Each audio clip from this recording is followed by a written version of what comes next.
Hey guys, this is still 11.2. This is the question where they give you the profit function, they give you the profit picture, and they want us to draw the derivative. And then they ask us, when is the derivative positive, negative, and blah, blah, blah. Okay, so first we have to figure out how to draw the derivative. P prime of x. So this original picture is the original profit. Okay, well, first we have to look at our tricks. And since we started with the original P of x, that means original, which says that negative slopes, as in this piece of the graph, from 400 to 700, it's negative because it's going down, has a negative slope, means that that portion of the derivative falls below the x-axis. So from 400 to 700 on our derivative, from 400 to 700 on our derivative graph, it's going to be below the x-axis.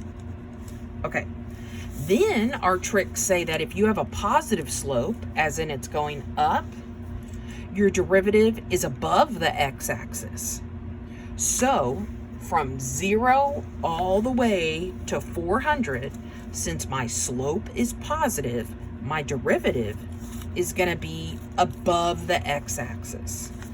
So from 0 to 400, since I have a positive slope, your derivative is going to be above the x-axis. Yeah, okay. So my picture of the derivative is going to be something up above and something down below. Maybe it's a simple line, or maybe it's a squiggly, slivery snake. Either way, you're going to have a portion above and a portion below. And it's going to change from above to below at this 400. Okay, now it says, when is P prime of x positive, negative, and when is it 0? Well, that means when is P prime of x have positive y values, negative y values, and 0 y values.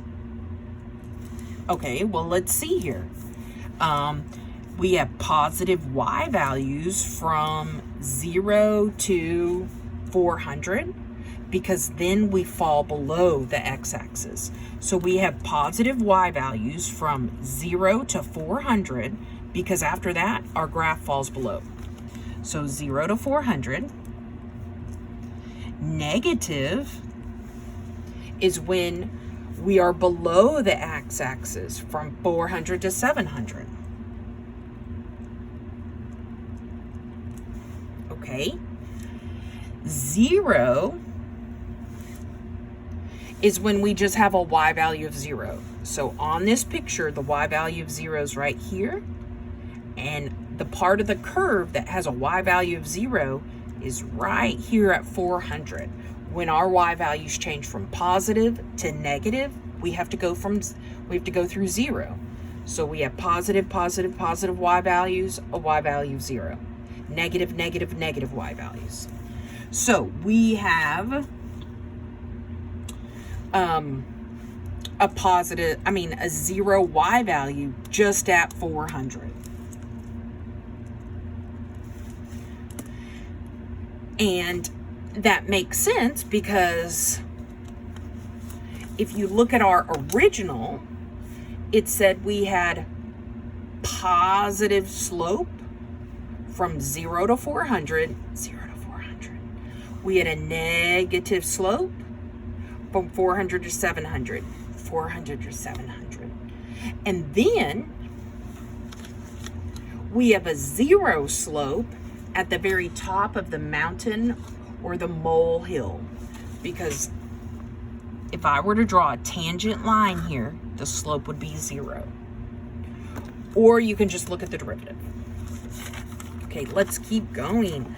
Let's say you got this sucker. This is a word problem in your homework. It gives you the cost. It gives you what x values to look at in the real world. And it says, what is C bar of x? Well, C bar of x if you remember, is average cost. And to find average cost, you take the cost and put an X over it. So average cost is C of X with an X over it. Or for us, our C of X is this big old formula they gave us with an X on the bottom. And holy poop, that's my average cost. You can try putting this in the in the homework, but you might have to reduce it. So let's just reduce it real quick. If I reduce it, that means out of this X squared, an X from the bottom can cancel out. So that X from the bottom cancels out with the tiny 2 in the air, and you just get 0.05X. Then again, if you look at that X on the bottom, it can cancel out with the X from the 10. So you just have plus 10 and then plus sign. But if you look at the X on this last sucker, it can't cancel with anything on that 500. So instead, we're going to use that old math trick where we pull up that X to make X to the negative 1. So we have 500 X to the negative 1. And even if your homework took this first option, we're going to use the second option anyway for when we come up with critical numbers. So it's a good thing I went ahead and did this second piece. Okay, so for part A, it says, what's C bar of X? That's the average cost. You can either put in this first sucker or the second sucker. Okay, part B says critical numbers. Well, critical numbers comes from the derivative equal to 0. So now I have to take the derivative. So the derivative of this 0.05x is just 0.05. The derivative of 10 goes away. The derivative of this 500 blah, blah, blah, blah, blah. Let me maybe write this down. The derivative of 0.05x plus 10 plus 500 x to the negative 1. Okay, so we already took the derivative of 0.05x. The 10 goes away because it's a constant. The negative 1 comes down in front and multiplies with that 500. And we get minus 500x, but then you have subtract 1 from the air, so negative 2. Okay, so let's see here. To find critical numbers, we first have to do the partition numbers. To do the partition numbers, you have to find the derivative, then you have to equal it and solve it for x. Well, let's equal it and solve it for x.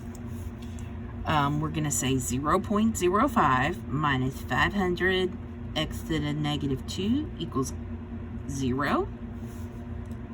Okay, then if I try and get x by itself, I subtract 0.05.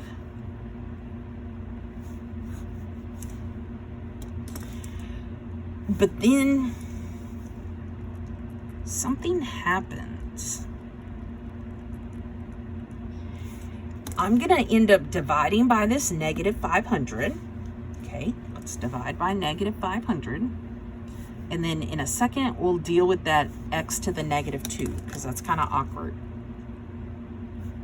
Okay, so let me do this negative 0.05 divided by negative 500.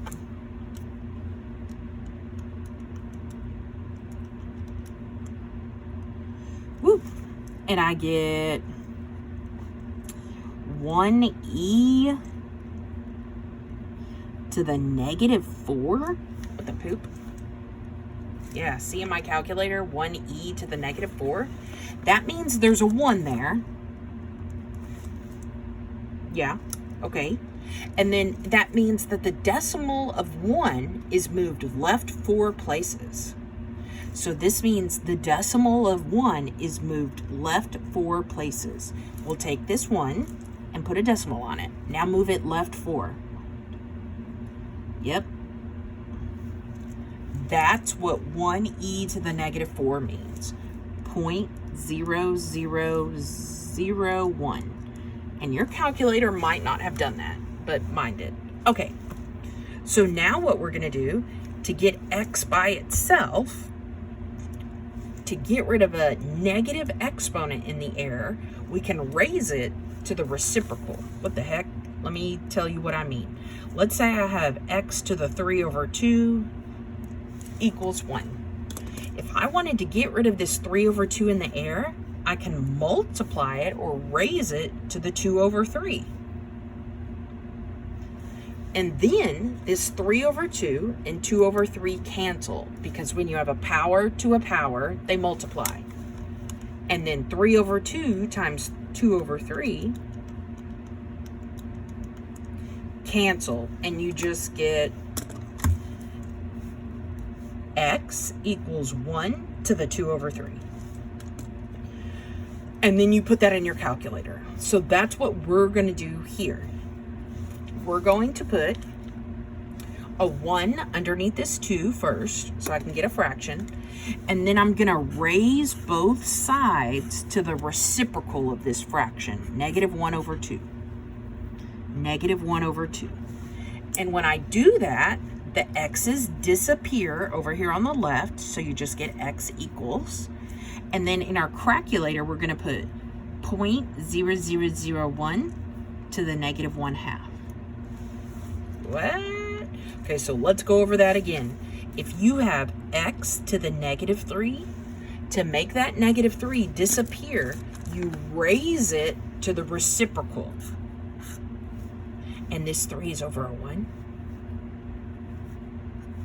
So the reciprocal of negative 3 over 1 is negative 1 over 3. Yeah, okay. And then those would cancel.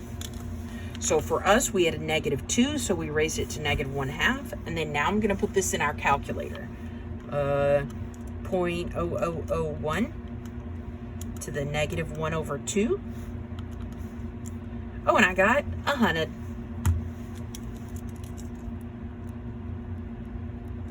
So let's try and remember what the heck just happened. We were trying to find the critical numbers. To find the critical numbers, you equal it to 0 and solve for x. Well, we did.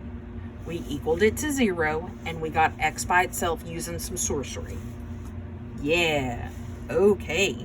So this is our critical number.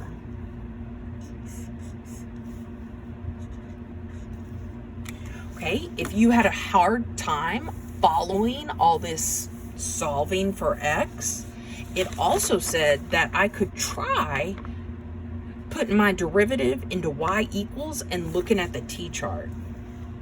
So let's try putting this derivative into the calculator and looking at the t-chart.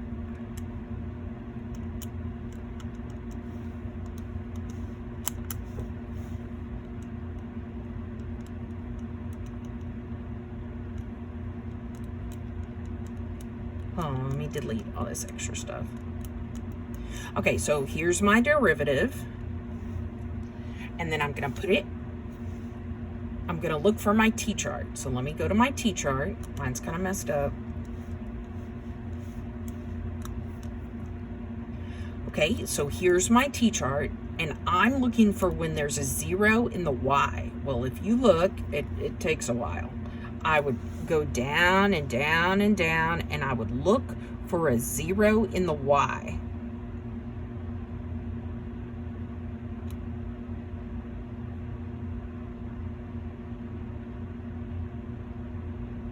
What the freak?